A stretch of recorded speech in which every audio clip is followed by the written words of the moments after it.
ایک طلب ہے ایک ہی خو،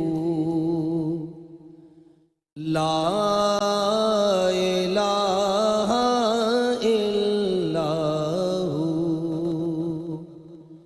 ایک طلب ہے ایک ہی خو، لا الہ الا ہو، لا الہ الا ہو۔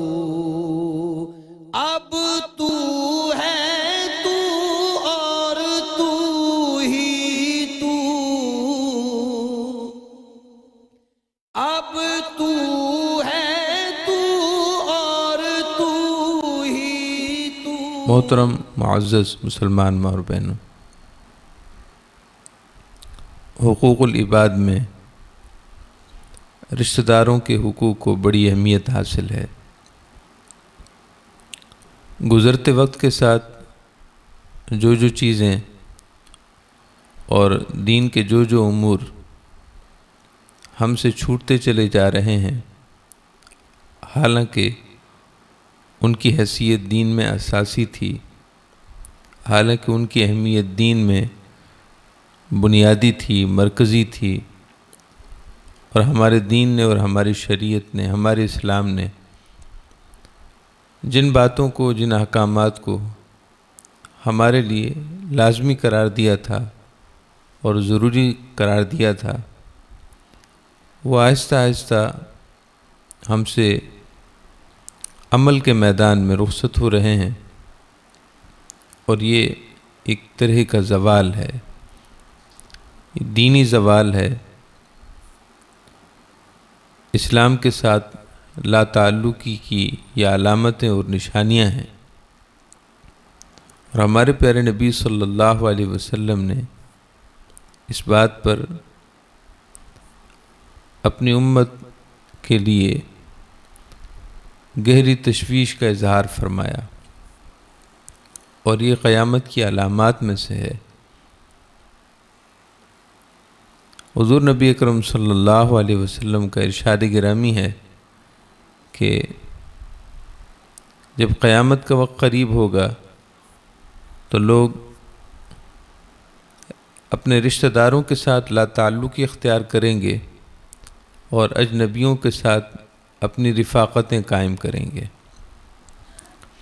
رشتہ داروں کا حق زیادہ ہے اجنبیوں کے مقابلے میں، لیکن صلہ رحمی، رشتہ داروں کے ساتھ حسن سلوک، یہ ساری چیزیں چھوڑ دی جائیں گی، اور اس کی جگہ غیروں کے ساتھ، اجنبیوں کے ساتھ، جو رشتہ دار نہیں، ان کے ساتھ محبتیں، دوستیاں، تعلقات، مراسم یہ قائم کیے جائیں گے۔ آج کے درس میں ہم اپنا زاویہ نگاہ درست کرنے کی کوشش کریں گے، اور اپنی وہ سوچ جو معاشرے کی گرداب اور معاشرے کی گرد کی وجہ سے ہماری سوچ میں، ہماری فکر میں تبدیلی آ گئی ہے، اور ہم نے اپنے طور پر من گھڑت اصول، ضابطے، قوانین وضع کر لیے ہوئے ہیں، ہم ان سے اپنے آپ کو، ہم اس معاملے میں اپنے آپ کو، اپنا زاویہ درست کرنے کی کوشش کرتے ہیں کہ ہمارے من گھڑت زاویوں اور ہمارے من گھڑت قوانین کی جگہ وہ قوانین، وہ اصول، وہ ضابطے جو شریعت اسلامیہ اور دین اسلام ہمیں مہیا کرتا ہے، یقیناً وہ ہمارے لیے دنیا اور آخرت میں کامیابی کا مدار ہیں۔ محترم معزز مسلمان ماں اور بہنوں، رشتہ داروں سے کون مراد ہوتے ہیں؟ یاد رکھیں کہ ہمارے ماں باپ کے ماں باپ، یعنی دادا دادی، نانا نانی، اور پھر ان سے اوپر بھی، ہم ان کو شرعی زبان میں اصول کہتے ہیں۔ تو ہمارے ماں باپ کے ماں باپ، انہیں ماں باپ کا درجہ ہی حاصل ہے، یعنی ماں باپ کے لیے جو شانیں اللہ تعالیٰ نے بیان کی ہیں، ماں باپ کے حق کے بعد وہی حقوق والدین کے لیے ہیں۔ تو جب ہم رشتہ داروں کی بات کرتے ہیں، رشتہ داروں کے ساتھ صلہ رحمی کا اجر و ثواب اور اس کی اہمیت بیان کرتے ہیں، تو والدین ان کو اس سے بڑا درجہ حاصل ہوتا ہے، اس لیے کہ وہ والدین کے درجے میں ہیں۔ والدین کے حق کے بعد ان کا حق ہے بحیثیت والدین کے۔ البتہ اس کے علاوہ جو رشتہ دار ہیں ان کو ہم ذوی الارحام میں اقربا میں گنتے ہیں۔ اقربا اور ارحام کا عرف میں ایک ہی مطلب ہے، یعنی قریب رشتہ دار۔ اسی طرح اولاد کے بھی علیحدہ سے حقوق بیان کیے ہوئے ہیں، شریعت نے اولاد کے علیحدہ سے حقوق بیان کیے ہیں، وہ بھی رشتہ داروں سے پہلے ہیں۔ ان کے حقوق، اولاد کے حقوق باقی رشتہ داروں سے پہلے ہیں۔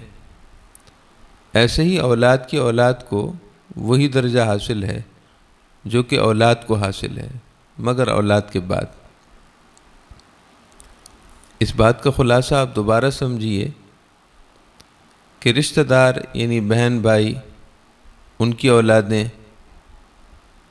ایسے ہی والدین کے بہن بھائی اور ان کی اولادیں، یہ سارے اقربا ہیں، ارحام ہیں، رشتہ دار ہیں جن کے ساتھ صلہ رحمی کا حکم دیا گیا ہے۔ مگر ان سے بڑھ کر حق والدین کا ہے، والدین کا ہے، ایسے ہی اولاد کا ہے، اولاد کی اولاد کا ہے۔ ان کا حق باقی رشتہ داروں سے پہلے ہے۔ بہرحال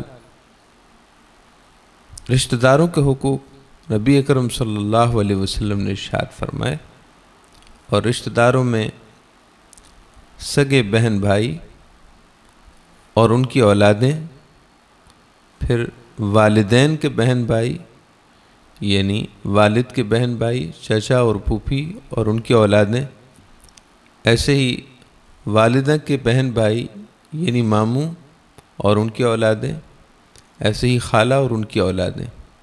تو اس ترتیب کے ساتھ رشتہ دار ہوتے ہیں۔ نبی اکرم صلی اللہ تعالیٰ علیہ وسلم کہ اب ان احادیث کو سماعت کیجئے، اس کے بعد کہ آپ رشتہ دار سمجھ گئے کہ رشتہ دار کس ترتیب کے ساتھ ہوتے ہیں اور کون ہوتے ہیں۔ پھر اس کے بعد اقربا قریب کے جیسے ہوتے ہیں، ویسے ہی دور کے بھی ہوتے ہیں۔ تو اعلیٰ حسب المراتب، مراتب اعلیٰ حسب الترتیب ہیں۔ نبی اکرم صلی اللہ تعالیٰ علیہ وسلم رشتہ داروں کے ساتھ صلہ رحمی اور حسن سلوک کو اتنی تاکیدوں سے بیان فرماتے ہیں کہ بعض دفعہ وہ احادیث جب پڑھی جاتی ہیں تو عقل دنگ رہ جاتی ہے، اور ہم حیرانی کے سمندر میں غوطزن ہو جاتے ہیں کہ ہمارے اس وقت کا ماحول اور معاشرہ کیا ہے، اور دوسری طرف رشتہ داروں کے بارے میں اسلامی تعلیمات کیا ہے۔ بعد المشرقین کا فرق ہے، یعنی جس طرح مشرق اور مغرب بالکل مخالف سمتوں میں ہیں، اسی طرح اسلامی تعلیمات اور ہمارا موجودہ طرز عمل بھی بالکل مخالف سمتوں میں ہے، اور یہ بات اچھی نہیں ہے، یہ بات غیر مناسب ہے، یہ بات تشویشناک ہے کہ اسلامی تعلیمات کے بالکل اپوزٹ سائڈ ہمارا نقطہ نظر ہو چکا ہے۔ سو اب احادیث کو سماعت کیجئے۔ نبی اکرم صلی اللہ تعالیٰ علیہ وسلم نے ارشاد فرمایا، صحیح بخاری صحیح مسلم شریف میں متفق علیہ حدیث پاک ہے، سیدنا ابو ہریرہ رضی اللہ تعالیٰ عنہ حدیث پاک کے راوی ہیں۔ نبی اکرم صلی اللہ علیہ وسلم نے 3 جملے ارشاد فرمائے اس حدیث پاک میں۔ 3 مضامین 3 عنوانات سے آپ نے 3 جملے ارشاد فرمائے۔ پہلا جملہ ارشاد فرمایا صلی اللہ علیہ وسلم کے من کان یؤمن باللہ والیوم الآخر فلیکرم ضیفہ، جو خوش نصیب اللہ تعالیٰ پر سچا ایمان رکھتا ہے اور جس کا آخرت پر یقین ہے، سچا ایمان ہے، اسے چاہیے کہ فلیکرم ضیفہ، اپنے مہمان کی عزت کرے، اپنے مہمان کو عزت دے، اپنے مہمان کی توقیر کرے۔ آپ صلی اللہ علیہ وسلم نے اس جملے میں ایمان والوں کو، سچے ایمان والوں کو تاکید فرمائی ہے کہ اگر تم ایمان والے ہو اور واقعی ایمان رکھتے ہو تو فلیکرم ضیفہ، مہمان آ جائے تو مہمان کی اپنی حیثیت کے مطابق اس کو عزت دو، اس کی تکریم کرو۔ اب مہمان کی تکریم کا مطلب آپ سمجھ لیں، انشاءاللہ کبھی کسی درس میں انشاءاللہ اس کو تفصیل سے بیان کیا جائے گا مہمانوں کے حقوق کے حوالے سے، لیکن ضمناً ایک بنیادی بات ہمیں سمجھنی ہوگی۔ مہمان کی توقیر کا یہ مطلب نہیں ہے کہ ہم اپنی حیثیت سے بڑھ کر اس کے لیے کھانے پینے کا بندوبست کریں اور اپنے اوپر بوجھ محسوس کریں، اپنی حیثیت سے بڑھ کر اس کے لیے کھانے پینے کا اہتمام کر دیں، اپنی حیثیت سے بڑھ کر اس کے رہنے کا انتظام کریں، اور چونکہ حیثیت سے بڑھ کر کیا ہے لہذا مہمان بوجھ لگنے لگے، مہمان کے آنے سے دل بوجھل ہو جائے اور مہمان کے چلے جانے سے دل سکون پائے کہ چلو ایک بوجھ اتر گیا، ایک ذمہ داری ختم ہو گئی۔ ہمارا دین، ہماری شریعت اس بات کو پسند نہیں کرتے۔ نبی اکرم صلی اللہ علیہ وسلم کی تعلیمات کہ مہمان کی مہمان نوازی کرو اور اس کی عزت کرو، اس کا مطلب یہ ہے کہ تکلف میں نہ پڑو، تصنع اور بناوٹ تو ویسے ہی پسند نہیں ہے۔ اپنی حیثیت کے مطابق جو اس کو اچھا کھلا سکتے ہو اس کے سامنے اچھا کھانا پیش کرو، مگر حیثیت سے باہر نہ جاؤ۔ مہمان کو نہ دیکھو کہ اس کی حیثیت کیا ہے، مگر اپنی حیثیت کو لازمی دیکھو تاکہ تمہیں مہمان کے آنے پر خوشی ہو، مہمان کے آنے پر دل بوجھل نہ ہو جائے۔ مہمان اللہ کی رحمت ہے تو اللہ تعالیٰ کی رحمت کا احساس قائم رہے، نہ یہ کہ مہمان آئے تو تم اسے ایک امتحان، کرب، تکلیف اور مصیبت سمجھنے لگو۔ ہم اپنے پیارے آقا صلی اللہ علیہ وسلم پر قربان ہو جائیں کہ آپ صلی اللہ علیہ وسلم بعض دفعہ آنے والے کسی صحابی کو جو بحیثیت مہمان آپ کے ہاں حاضر ہوتے، آپ صلی اللہ علیہ وسلم گھر میں موجود چند کھجوریں ہی مہمان نوازی کے طور پر پیش فرما دیتے، چند کھجوریں۔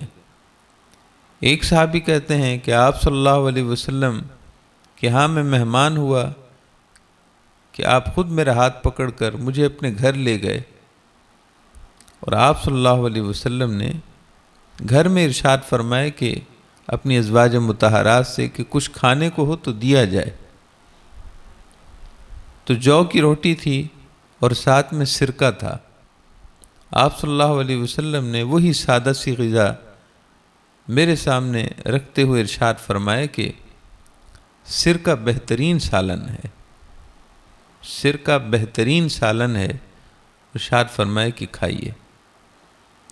اب ہمارے ہاں سرکہ بطور سالن تو مروج ہی نہیں، اور نہ اہل عرب میں ایسا کچھ تھا، سادہ لوگوں کی سادہ غذا تھی۔ آپ صلی اللہ علیہ وسلم اپنی ظاہری جو صورتحال گھر کی ہوتی اس کے مطابق مہمان کی مہمان نوازی کر دیتے۔ ایسے ہی صحابہ کرام، ایسے ہی تابعین، ایسے ہی ہمارے متقدمین اسلاف وہ مہمانوں کو نہ بوجھ سمجھتے تھے اور نہ مہمان ان کے لیے بوجھ بنتے تھے۔ اس کی وجہ بنیادی یہی تھی کہ وہ تکلف نہیں کرتے تھے، اور ہمارے ہاں ایسا نہیں ہے۔ ہم مہمان کے آنے پر پریشان ہو جاتے ہیں کہ نہ جانے اب اس کو کھلائیں گے کیا، اور اس کے گزر بسر کا اہتمام کیسے کریں گے، اور اگر 1-2 دن کا مہمان ہو جائے پھر تو اور زیادہ پریشانی بڑھ جاتی ہے۔ پھر آپ اندازہ کیجئے کہ ایسے مہمان اگر چلے جائیں تو کتنا سکون ملتا ہے کہ چلو ایک بوجھ ختم ہو گیا۔ تو مہمان کی عزت کی تعلیمات اور مہمان کی عزت کے بارے میں شریعت کا حکم بجا ہے۔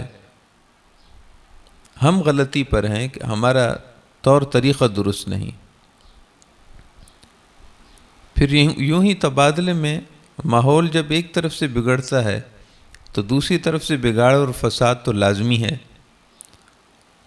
اب مہمانوں کا نقطہ نظر بھی یہی ہو گیا ہے کہ ہمیں کتنا اچھا کھلایا جاتا ہے، کتنا اچھا پلایا جائے گا، ہمیں میزبان رہن سہن کے لیے کیا کچھ دیتا ہے۔ اگر وہ اپنی حیثیت سے بڑھ کر نہ کرے تو مہمان بھی ناراض ہوتا ہے، اور خاص طور پر جو رشتہ داریاں انتہائی نزاکت کے نعتوں پر مشتمل ہوں وہاں تو اور زیادہ پریشانی ہے۔ تو تکلف، تصنع اور بناوٹ کے عام ہو جانے کی وجہ سے جب ہم بحیثیت مہمان کسی کے ہاں جاتے ہیں تو جو کچھ ہم نے کیا ہوتا ہے وہی تقاضا ہمارا دوسرے کے بارے میں بھی ہو جاتا ہے۔ بحیثیت میزبان کے مہمان کی جو قدر ہم نے کی ہوتی ہے، تکلف، تصنع اور بناوٹ کے گرداب میں پھنس کر، تو اسی طریقے سے ہماری سوچ مہمان میں بھی بحیثیت مہمان کے ہم وہی سوچ رکھتے ہیں کہ اب ہماری عزت افزائی بھی ویسی ہونی چاہیے کہ جیسی کہ ہم نے کی تھی۔ حالانکہ یہ سوچ غلط ہے۔ اگر ہم نے کسی کی مہمان نوازی کی اپنی حیثیت کے مطابق، ہو سکتا ہے کہ جس کے ہاں اب ہم مہمان ٹھہرے ہیں اس کی حیثیت کم ہو۔ ہمارے پیارے نبی صلی اللہ تعالیٰ علیہ وسلم صحابہ اکرام کے ہاں بحیثیت مہمان تشریف لے جاتے تو آپ تکلف کو پسند نہ فرماتے، تصنع کو پسند نہ فرماتے، اور آپ نے مہمان کو حکم دیا ہے کہ مہمان کو چاہیے کہ وہ میزبان کے ہاں جائے تو اسے میزبان جس جگہ بٹھائے وہاں بیٹھ جائے، اسے جو کھلائے اپنی حیثیت کے مطابق وہ کھا لے، اس میں عیب نہ نکالے۔ نبی اکرم صلی اللہ علیہ وسلم جب مدینہ طیبہ تشریف لائے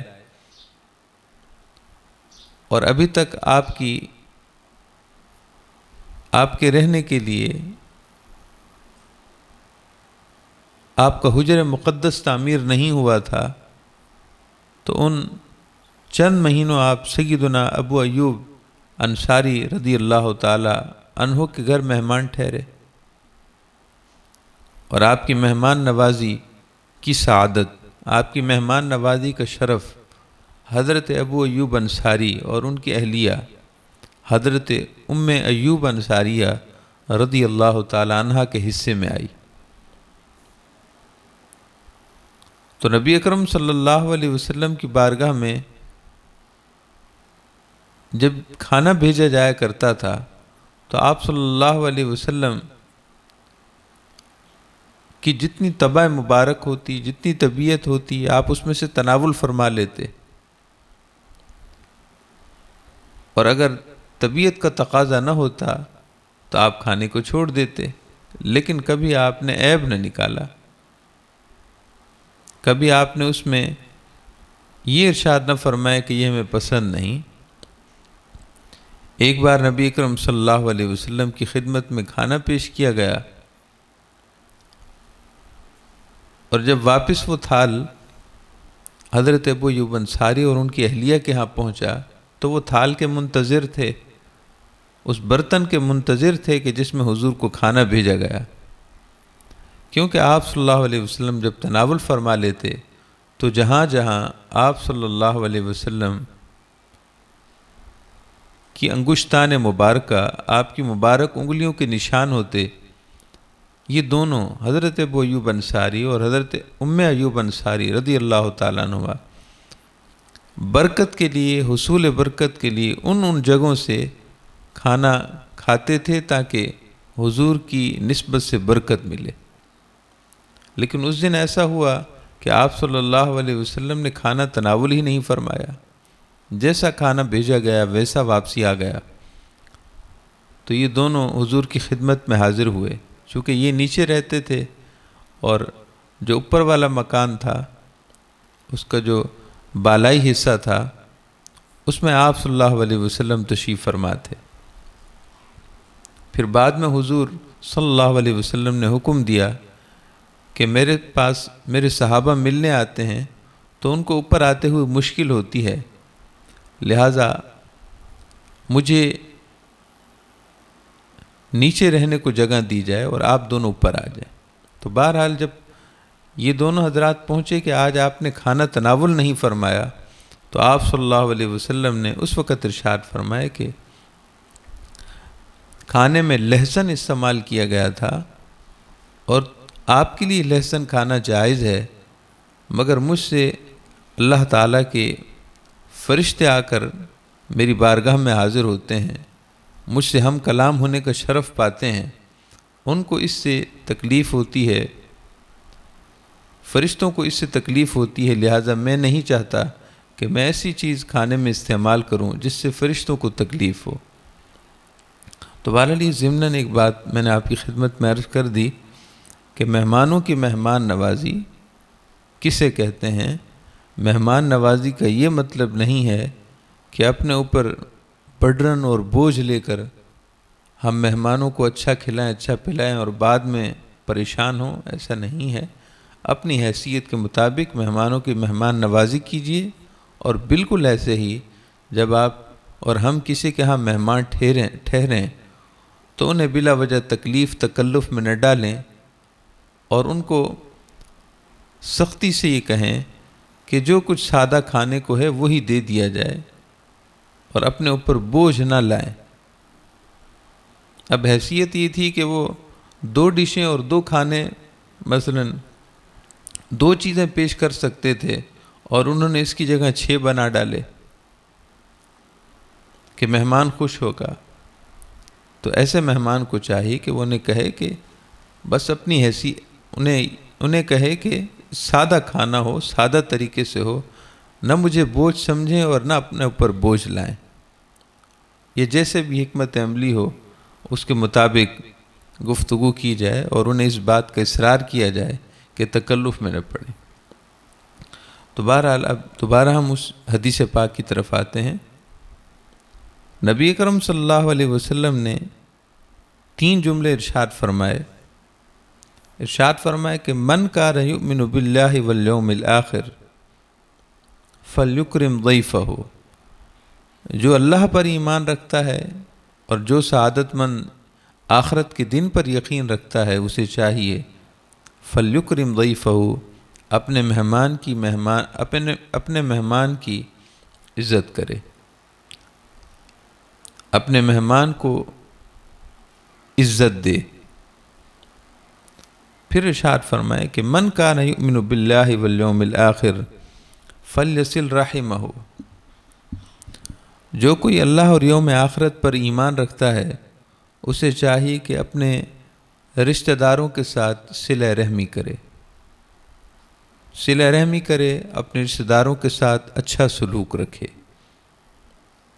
پھر تیسری بات ارشاد فرمائی، جو اللہ تعالیٰ اور یوم آخرت پر ایمان رکھتا ہے فلیقل خیراً، اسے چاہیے کہ بولے تو اچھا بولے، کہے تو بھلائی کی بات کرے، زبان سے جو جملے ادا ہوں خیر، بھلائی اور نفع پر مشتمل ہونے چاہیے۔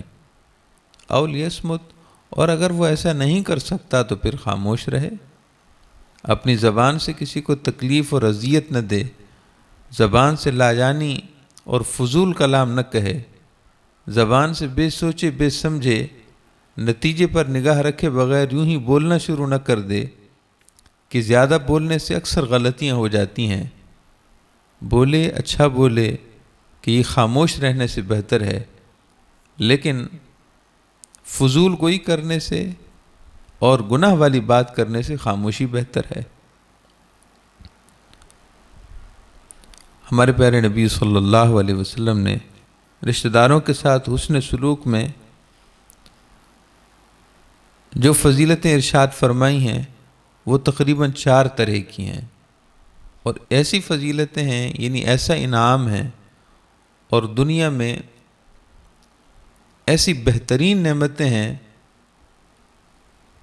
کہ ان سے بڑھ کر کیا سرمایہ ہو سکتا ہے. یعنی رزق کی وسعت کون نہیں چاہتا.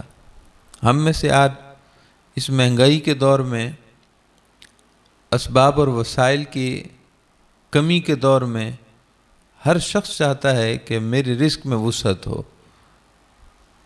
گھر کے دسترخوانوں میں وسعت ہو، ہمارے روزگار میں وسعتیں اور کشادگیاں ہوں. ہر ایک کا تقاضا ہے اور ہر ایک کی خواہش ہے. ایسے ہی لمبی عمر ہونا، درازی عمر بالخیر، یہ بھی ہر ایک چاہتا ہے کہ میں اس دنیا سے جاؤں تو عافیت اور صحت والی لمبی عمر پاؤں. ہر شخص کا یہی چاہنا ہے. اور تیسری بات یہ ہے کہ بری موت سے بچ جاؤں، اذیت والی موت سے، تکلیف والی موت سے،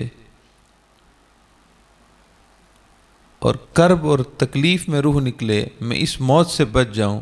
ہر شخص چاہتا ہے. اور ایسے ہی یہ کہ مصائب و آلام سے بچا رہوں، دکھوں سے بچا رہوں، تکالیف سے بچا رہوں، بیماریوں سے بچا رہوں، یہ بھی ہر شخص چاہتا ہے. تو یہ چاروں نعمتیں آپ صلی اللہ علیہ وسلم نے، چاروں انعام، مہمانوں، رشتہ داروں کے ساتھ صلہ رحمی کے نتیجے میں حضور نے ذکر فرمائے ہیں. یعنی آپ صلی اللہ علیہ وسلم کی ان احادیث کا خلاصہ یہ ہے کہ اگر وسعت رزق چاہتے ہو تو رشتہ داروں کے ساتھ حسن سلوک شروع کر دو. اگر عمر لمبی چاہتے ہو، خیر والی، عافیت والی، تو رشتہ داروں کے ساتھ حسن سلوک رکھو. اگر کرب اور تکلیف والی موت سے بچنا چاہتے ہو تو رشتہ داروں کے ساتھ حسن سلوک کرو. ایسے ہی مصائب و آلام سے اپنی حفظ و امان چاہتے ہو تو بھی رشتہ داروں کے ساتھ حسن سلوک کرو. حضرت سیدنا علی المرتضی شیر خدا رضی اللہ تعالیٰ عنہ سے روایت ہے، نبی اکرم صلی اللہ علیہ وسلم نے ارشاد فرمایا، من سرہ ان یمد لہ فی عمرہ ویوسع لہ فی رزقہ ویدفع عنہ میتۃ السوء فلیتق اللہ ولیصل رحمہ. ارشاد فرمائے کہ جسے یہ پسند ہو، جس کی یہ چاہت ہو کہ اس کی عمر بڑھا دی جائے، اس کے رزق میں کشادگی اور وسعت پیدا کر دی جائے، اور اس کو بری موت سے بچا لیا جائے، تو اسے چاہیے کہ وہ اللہ کی بارگاہ میں تقوی اختیار کرے اور رشتہ داروں کے ساتھ حسن سلوک کرے.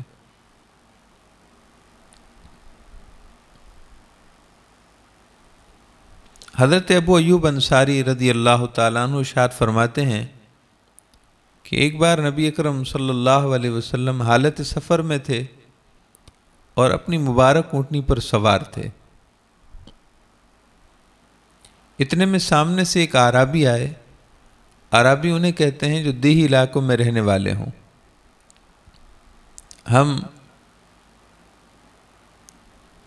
اس سے اچھی طرح واقف ہیں کہ عام شہروں میں رہنے والے لوگوں سے جو صاحب شعور اور صاحب تہذیب ہوتے ہیں، ان کے مقابلے میں دیہی علاقوں میں رہنے والے لوگ وہ چونکہ علم سے اور ثقافت سے دور ہوتے ہیں، تہذیب اور تمدن سے دور ہوتے ہیں، لہذا بعض ان کی باتیں اگرچہ نیت ان کی صاف ہوتی ہے، مگر بعض چیزیں ان کی ایسی ہوتی ہیں جو لا علمی کی وجہ سے شایان شان نہیں ہوتی، یہ ان کی علم کی کمی اور ثقافت سے دوری، تہذیب و تمدن سے دوری، اور سب سے بڑھ کر یہ ہے کہ وہ ماحول سے دور ہوتے ہیں، لہذا بہت ساری باتیں اپنی سادہ طبیعت کی وجہ سے وہ کر جاتے ہیں جو انہیں نہیں کرنی چاہیے، یا بہت سے کام اپنی سادگی کی وجہ سے وہ کر جاتے ہیں جو نہیں کرنے چاہیے۔ بہرحال ایک اعرابی جو دیہی علاقے کے رہنے والے تھے، وہ آپ صلی اللہ علیہ وسلم کے سامنے سے آ گئے اور آپ کی اونٹنی کی مہار پکڑ کر اونٹنی کو روک لیا۔ اب ظاہر ہے کوئی اور صحابی ہوتے جو آپ صلی اللہ علیہ وسلم کی بارگاہ کے آداب سے واقف تھے اور تعلیمات سے واقف تھے، وہ ہرگز ایسا نہ کرتے۔ اب وہ جو اعرابی تھے ان کے دل میں تو حضور کی بے ادبی نہ تھی، اور اللہ ہم کو اس سے پناہ میں رکھے کہ ہم حضور کے کسی صحابی کے بارے میں دل میں ایسی کوئی بات لائیں۔ ان کے دل میں تو حضور کی دور دور تک کہیں بے ادبی نہ تھی، مگر بارگاہ رسالت کے آداب کی موافق نہ تھا، مناسب نہ تھا کہ آپ صلی اللہ علیہ وسلم کی سواری کے سامنے سے آ کر مہار پکڑ لینا اور اونٹنی کو روک لینا، مگر اپنی سادہ طبیعت کی وجہ سے انہوں نے ایسا کیا، اور آپ صلی اللہ علیہ وسلم بھی اس پر ناگواری کا اظہار نہیں فرماتے تھے، بلکہ ان کے ظاہری عمل سے زیادہ حضور ان کے دل میں چھپے ہوئے ادب و احترام کی طرف توجہ رحمت فرماتے تھے۔ سو آپ صلی اللہ علیہ وسلم کے سامنے سے وہ اعرابی آئے اور انہوں نے آ کر اونٹنی کی مہار پکڑ لی، اور ظاہر اونٹنی بھی رک گئی۔ نبی اکرم صلی اللہ تعالیٰ علیہ وسلم کو عرض کرنے لگے، یا رسول اللہ صلی اللہ علیہ وسلم۔ اور ایک روایت میں یہ ہے، راوی کہتے ہیں کہ مجھے شک ہے کہ انہوں نے یا رسول اللہ عرض کی یا محمد سے حضور کو پکارا، مجھے اس بارے میں پکا یاد نہیں ہے، ذہن میں نہیں، مگر حضور کو پکارا ضرور انہوں نے، یا رسول اللہ او یا محمد۔ آپ صلی اللہ علیہ وسلم کو یا رسول اللہ کہہ کر ندا دی، یا محمد کہہ کر حضور کو پکارا صلی اللہ علیہ وسلم، اور عرض گزار ہوئے، اخبرنی بما یقربنی من الجنہ ویباعدنی من النار۔ اے پیارے محمد صلی اللہ علیہ وسلم، اے اللہ کے پیارے رسول، مجھے بس یہ بتا دیں وہ عمل کون سے ہیں جو جنت سے قریب کر دیتے ہیں اور جہنم سے دور کر دیتے ہیں، بس وہ مجھے بتا دیں۔ مجھے وہ عمل بتا دیجیے جو جنت کے قریب کر دیں اور جہنم سے دور کر دیں۔ آپ صلی اللہ علیہ وسلم نے اپنے اس صحابی کی بات سنی تو آپ دیگر صحابہ کرام کی طرف متوجہ ہوئے، دیگر صحابہ کرام کی طرف دیکھتے ہوئے ارشاد فرمایا کہ اللہ تعالیٰ نے اسے ہدایت عطا کر دی ہے، اللہ تعالیٰ نے انہیں ہدایت کی توفیق دی ہے کہ ایسی جامع اور مانع چیز پوچھ رہے ہیں، یعنی اسلامی تعلیمات کا یہ خلاصہ پوچھ رہے ہیں۔ ذرا دیکھو تو صحیح، اللہ پاک نے ان کے دل میں یہ تڑپ پیدا کی ہے کہ یہ میں پوچھ لوں کہ جنت کے قریب کون سا عمل کرتا ہے، اور وہ عمل جو دوزخ سے دور کر دے وہ کون سا عمل ہے۔ دیکھو یہ اس تڑپ اور جذبے کے ساتھ پوچھ رہے ہیں، یقیناً اللہ کی طرف سے انہیں ہدایت ملی ہے، ہدایت کی توفیق نصیب ہوئی ہے کہ دل میں ایسا سوال پیدا ہوا اور یہ پوچھ رہے ہیں۔ پھر آپ صلی اللہ علیہ وسلم دوبارہ اس اعرابی کی طرف متوجہ ہوئے اور ارشاد فرمائے، جی آپ پوچھیے، آپ کیا پوچھ رہے تھے؟ جو آپ پوچھ رہے تھے وہ آپ دوبارہ بتائیے۔ آپ نے فرمایا کہ اپنا سوال دوبارہ کیجئے۔ یہ سوال کی اہمیت کی طرف توجہ تھی کہ صحابہ کرام کو بھی متوجہ کیا، اور پھر ان سے یہ کہا کہ آپ دوبارہ سوال دہرائیے۔ اعرابی نے پھر فأعادہا، ان کلمات کو دوبارہ دہرا دیا کہ اے پیارے محمد صلی اللہ علیہ وسلم، مجھے وہ عمل بتائیے جو جنت سے قریب اور دوزخ سے دور کر دے۔ آپ صلی اللہ علیہ وسلم نے 4 باتیں جواب میں ارشاد فرمائیں، 4 باتیں جو جنت سے قریب اور دوزخ سے دور کر دیں، آپ نے 4 باتیں ارشاد فرمائیں۔ فرمایا تعبد اللہ ولا تشرک بہ، اللہ وحدہ لا شریک کی عبادت کر اور اس کی ذات و صفات میں کسی کو شریک نہ ٹھہرا۔ وتقیم الصلاۃ، نماز قائم کر یعنی پابندی سے نماز پڑھ۔ وتؤتی الزکوٰۃ، زکوٰۃ ادا کر۔ وتصل الرحم، رشتہ داروں کے ساتھ حسن سلوک کر۔ دعین ناکا، اب میری اونٹنی کا راستہ چھوڑ دو۔ حضور نے 4 باتیں ارشاد فرمائیں۔ اللہ وحدہ لا شریک کی عبادت کرو، اس کی ذات و صفات میں اس جیسا کسی کو نہ سمجھو، وہ اپنی ذات میں بھی واحد و یکتا ہے اور اپنی صفات عالیہ میں بھی واحد و یکتا ہے۔ نماز کو قائم کرو یعنی پابندی سے نماز پڑھو۔ وتؤتی الزکوٰۃ، زکوٰۃ لازم ہے تو وہ دو۔ وتصل الرحیم، اور رشتہ داروں کے ساتھ حسن سلوک کرو۔ دعین ناکا، اور میری اونٹنی کا راستہ چھوڑ دیجئے، چونکہ آپ کو جواب مل گئے، بس اب آپ سن لیجئے اور ان پر عمل کیجئے۔ آپ اس جواب پر غور کیجئے کہ جو 4 باتیں حضور نے ارشاد فرمائی ہیں، ان میں پہلی 3 چیزوں کا تعلق تو سب کا حقوق اللہ سے ہے۔ حقوق العباد میں سے صرف حضور نے ایک چیز ذکر فرمائی، اور اس ایک چیز کا حقوق العباد میں ذکر ہونا، یہ حقوق العباد کے معاملے میں رشتہ داروں کے ساتھ حسن سلوک کی اہمیت کو واضح کرتا ہے۔ اللہ کی عبادت اللہ کا حق ہے، نماز کا قائم ہونا یہ بھی اللہ تعالیٰ کی بارگاہ میں یہ اللہ کی عبادت ہے اور خالصتاً اللہ کا حق ہے۔ ایسے ہی زکوٰۃ دینا، اگرچہ زکوٰۃ دینے سے دیگر مستحقین کی مدد اور معاونت ہوتی ہے، مگر اصل میں زکوٰۃ کی فرضیت بھی اللہ کا حق ہے۔ اب رشتہ داروں کے ساتھ صلہ رحمی، حقوق العباد میں حضور نے صرف واحد ایک عمل کا ذکر کیا جو اس ایک عمل کی اہمیت کو واضح کرتا ہے کہ رشتہ داروں کے ساتھ حسن سلوک کو اسلامی تعلیمات میں کیا حصہ حاصل ہے۔ خلاصہ یہ ہوا محترم معزز مسلمان ماں اور بہنوں، ہمیں چاہیے کہ اگر ہم ابھی تک رشتہ داروں کے ساتھ حسن سلوک نہیں کرتے تو وہ کریں۔ ہم جن رشتہ داروں سے لا تعلق ہوئے ہیں، یہ اچھا نہیں ہے، مناسب نہیں ہے۔ نمک جیسی بات ہوتی ہے اور ہم اس کو پہاڑ جیسا لے لیتے ہیں۔ اب آٹے میں نمک کی کیا حیثیت ہے؟ کتنا آٹا اور کتنا نمک؟ تو بعض دفعہ اتنی سی معمولی سی ہوتی ہے، لیکن ہم اس کو پہاڑ بنا کر رکھتے ہیں۔ ہماری بشری کمزوریاں، فطری کمزوریاں اور ماحول کے گرداب کی وجہ سے ہمارا مختلف غلطیوں میں رہنا، یہ ایک بنیادی مسئلہ ہے، لیکن اس سے نکلنا یہ زیادہ اہم ہے۔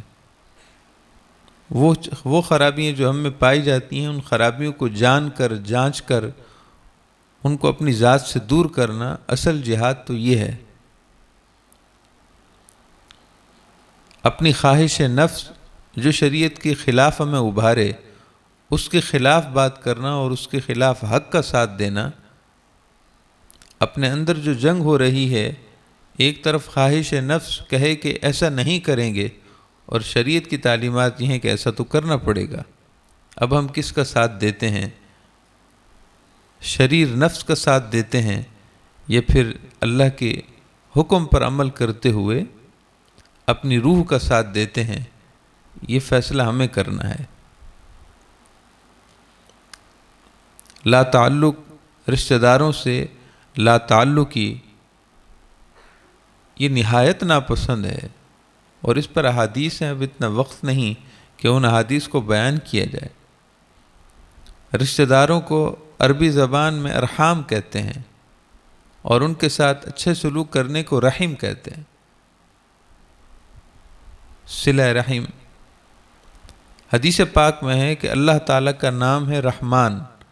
اللہ تعالیٰ نے رشتہ داروں کے ساتھ حسن سلوک کو، اس حق کو اپنے نام لفظ رحمان سے نسبت دے کر زمین پر اس کی برکتیں عطا کی ہیں۔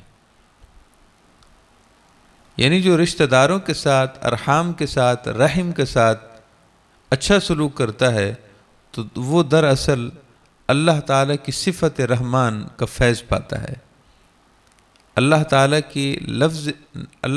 کے اس میں صفت لفظ رحمان کی برکت زمین پر ہے اور رشتہ داروں کے ساتھ حسن سلوک سے حاصل ہے۔ حدیث پاک میں ہے اللہ تعالیٰ نے اس نسبت کو عرش کے ساتھ خاص نسبت دی ہے اور فرمایا کہ جو تجھے کاٹے گا میں اسے کاٹ دوں گا اور جو تجھے جوڑے گا میں اسے جوڑ دوں گا۔ جو رشتہ داریاں قائم رکھے گا، ارشاد فرمایا کہ ہم ان کو اپنی رحمت کے ساتھ جوڑے رکھیں گے، اور جو رشتہ داروں سے لا تعلق ہوں گے، ارشاد فرمایا کہ ہم اپنی رحمت کا تعلق اس سے کاٹ دیں گے۔ یہ حدیثوں کے مضامین کا حصہ ہے۔ بہرحال اب ہمیں رشتہ داروں کے ساتھ حسن سلوک کرنا ہے اللہ کی رضا کے لیے۔ کوئی برا کرے تو وہ اس کا ظرف ہے۔ کوئی رشتہ دار اگر ہمارے ساتھ غلط طریقہ، غلط رویہ اختیار کرتا ہے تو وہ اس کا ظرف ہے۔ ہم اس کے جواب میں اچھائی کریں تو یہ ہمارا ظرف ہوگا۔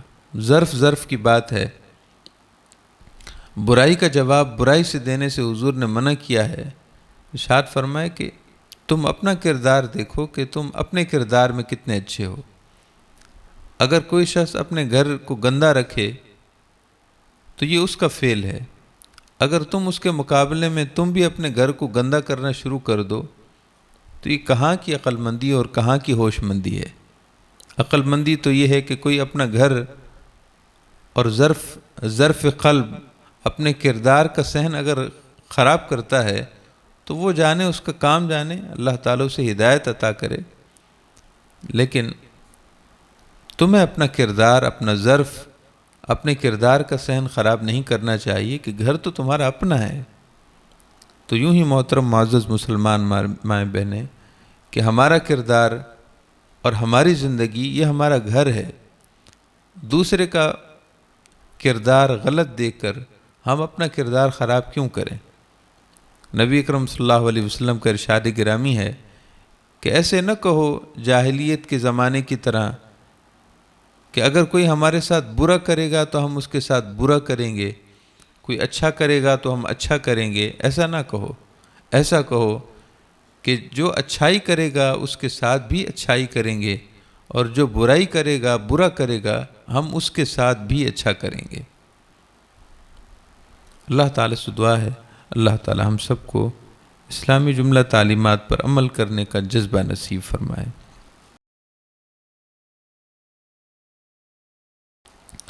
یہ مینسس سے متعلق ایک ضروری مسئلہ ہے، اس دن بیان کیا تھا لیکن بیان کرنے میں ایک مسٹیک ہو گئی تھی اور مکمل بیان بھی اس دن اسی لیے نہیں کیا کہ کچھ تشویش تھی۔ اب اس کو ذرا آپ غور سے سماعت کیجئے۔ مینسس کا مسئلہ ہے۔ مینسس ویسے انگریزی میں کہتے ہیں، اردو میں اس کو ماہواری کہتے ہیں۔ خواتین کے ساتھ مہینے میں جو چند دن ناپاکی کے آتے ہیں، ناپاکی ویسے لوگوں میں مشہور ہے، اس کو ناپاکی کہنا نہیں چاہیے چونکہ ایک عارضہ ہے، طبی عارضہ ہے۔ ناپاکی کہنے کی وجہ سے خواتین سمجھتی ہیں کہ شاید مینسس کے دورانی میں درود شریف بھی نہیں پڑھ سکتے، حالانکہ ایسا نہیں ہے۔ مینسس کے دورانیے میں یعنی خواتین کے ساتھ ماہانہ بنیادوں پر جو چند دن بلیڈنگ کا سلسلہ ہوتا ہے تو اس کی کم سے کم مدت 3 دن ہے۔ اگر 3 دن سے کم آیا یہ سلسلہ رہا تو یہ استحاضہ ہے، یعنی بیماری کی وجہ سے ہے، یہ مینسز نہیں ہے۔ اور اس کی زیادہ سے زیادہ مدت 10 دن ہے، سو اگر 10 دن سے تجاوز کر جائے تو پھر یہ مینسز نہیں ہے بیماری کی وجہ سے۔ تو زیادہ سے زیادہ 10 دن اور کم سے کم 3 دن۔ 3 دن سے کم مینسز نہیں اور 10 دن سے زیادہ مینسز نہیں، اس دورانی میں مینسز ہوتا ہے۔ تو مینسز میں باقی احکامات کے علاوہ جو آپ سے متعلقہ جو چند چیزیں ہیں ضروری وہ میں عرض کرنا چاہتا ہوں کہ مینسز میں قرآن شریف کی تلاوت نہیں ہو سکتی اور مینسز میں نماز نہیں پڑھی جا سکتی. باقی اس کے علاوہ ساری باتیں ہو سکتی ہیں، یعنی دروشی پڑھ سکتے ہیں، استغفار پڑھ سکتے ہیں، دعا مانگ سکتے ہیں، اللہ تعالیٰ کے مبارک ناموں کا ورد ہو سکتا ہے، تسبیحات تحلیلات پڑھی جا سکتی ہیں. بلکہ ہماری کتابوں میں لکھا ہے کہ خواتین کو چاہیے کہ اس دورانیے میں، اس عارضے میں ہر نماز کے وقت وضو کرے اور وضو کرنے کے بعد جہاں عموماً نماز پڑھتی ہیں وہاں آ کر بیٹھیں اور اللہ تعالیٰ کا ذکر، تسبیحات، دروشی وغیرہ پڑھیں. یہ مستحب ہے.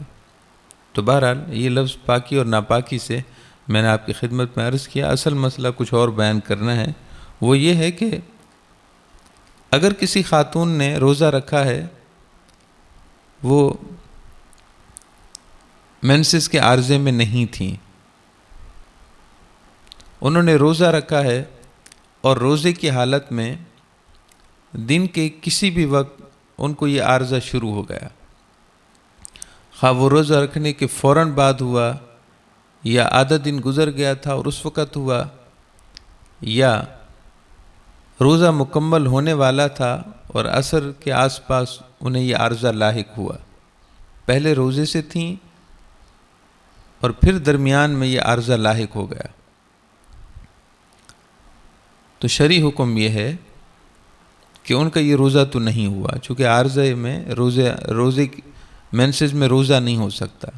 اب وہ روزہ تو نہ ہوا مگر اس کے بعد ان کے لیے کھانا پینا جائز ہے. اگر روزے کی حالت میں تھیں اور عارضہ شروع ہو گیا، اب وہ روزہ تو نہ رہا، جب روزہ نہ رہا تو ان کے لیے کھانا پینا جائز ہے. اب ماہ رمضان کے ادب و احترام کی وجہ سے وہ جیسے بالکل روزہ نہ رکھنے کی حالت میں کھا پی رہی تھیں اور روزے کے احترام کی وجہ سے سب کے سامنے ان کے لیے کھانا پینا مناسب نہیں، تو اب بھی ایسا ہی ہے، تو ان کے لیے کھانا پینا جائز ہے. اچھا، اب اس کے برعکس صورت ہے. برعکس صورت یہ ہے کہ وہ عارضہ کی وجہ سے انہوں نے روزہ رکھا ہی نہیں، اور ظاہر رکھا بھی نہیں جاتا، لیکن دن کے اول حصے میں، دن کے درمیانی حصے میں یا دن کے آخری حصے میں عارضہ ختم ہو گیا. عارضہ ختم ہو گیا اور پاکی کی کیفیت، پاکی کی حالت ہو گئی، تو اب ان کے لیے کھانا پینا جائز نہیں. چونکہ جب تک کھانا پینا جائز تھا جب تک وہ مینسز اور عارضے کی حالت میں تھیں، اور جب دن کے کسی بھی دورانی کے وقت یہ چیز ختم ہو گئی تو انہیں چاہیے کہ پاک ہونے کی وجہ سے وہ روزہ داروں کے ساتھ مشابہت برقرار رکھیں اور اب کھانے پینے سے پرہیز کریں. تو یہ فرق ہو گیا دونوں مسئلوں کا. تو ان کے لیے واجب ضروری ہے کہ روزہ داروں کی مشابہت قائم رکھیں. تو روزہ داروں کی مشابہت وہ خاتون قائم رکھے گی جس نے روزہ نہیں رکھا تھا مینسز کی وجہ سے، اب دن کے کسی حصے میں وہ پاک ہو گئی ہیں، تو اب روزہ داروں کی مشابہت کی وجہ سے باقی دن کا حصہ بھی وہ کھانے پینے سے پرہیز رکھیں گی. اللہ تعالیٰ اس پر انہیں اجر و ثواب عطا فرمائے گا کہ ایک واجب پر عمل کر رہی ہیں مگر یہ روزہ نہ ہوا. روزہ داروں کی مشابہت کی وجہ سے یہ حکم ہے. اور اس کے برعکس کہ اگر حالت روزہ سے تھیں اور درمیان میں عارضہ شروع ہو گیا تو ظاہر روزہ نہ ہوا، اب ان کے لیے کھانا پینا جائز ہے، کھا پی سکتی ہیں. جیسے کہ شروع سے مینسز اور عارضی کی وجہ سے روزہ بالکل نہ رکھیں تو کھانا پینا جائز ہے، اب بھی ان کے لیے کھانا پینا جائز ہوگا. اپنے طور پر میں نے آپ کو سمجھا دیا ہے. مزید بھی سمجھ نہ آئے تو آپ سوال لکھ کر پوچھ سکتے ہیں. ایک بہن نے پوچھا ہے کہ نماز میں جب قرات ہوتی ہے اور سورہ فاتحہ کے ختم ہونے کے بعد آمین ہے، اس کو بلند آواز سے کہنا ہے یا آہستہ آواز میں؟ تو سورہ فاتحہ کے بعد آمین یہ ہمیشہ آہستہ آواز ہی میں کہنا ہوتا ہے، خواہ وہ امام نماز پڑھا رہے ہوں ان کے لیے بھی یہی حکم ہے، ایسے ہی مقتدی جو امام کے پیچھے نماز پڑھ رہے ہوں امام کی اقتداء میں، ان کے لیے بھی یہی حکم ہے کہ آمین آہستہ آواز میں کہیں، اور ایسے ہی اب اگر ہم انفرادی نماز پڑھ رہے ہیں، اپنی نماز پڑھ رہے ہیں، تو بھی یہی حکم ہے کہ آمین آہستہ آواز میں کہیں۔ فقہ حنفی میں ایسا ہی ہے، لہٰذا آمین آہستہ آواز میں کہنا ہے، اور فضیلت اس کی یہ ہے آمین کہنے میں، نبی اکرم صلی اللہ علیہ وسلم نے ارشاد فرمایا کہ جب سورہ فاتحہ پڑھی جاتی ہے وللضالین کے بعد تو فرشتے آمین کہتے ہیں، اور جس کی آمین فرشتوں کے آمین کے موافق ہو گئی اللہ رب العزت اس کی مغفرت فرما دیتا ہے۔ تو سورہ فاتحہ کے بعد آمین کہنے کی یہ فضیلت ہے کہ گناہوں کی بخشش ہو، مغفرت ہو جاتی ہے۔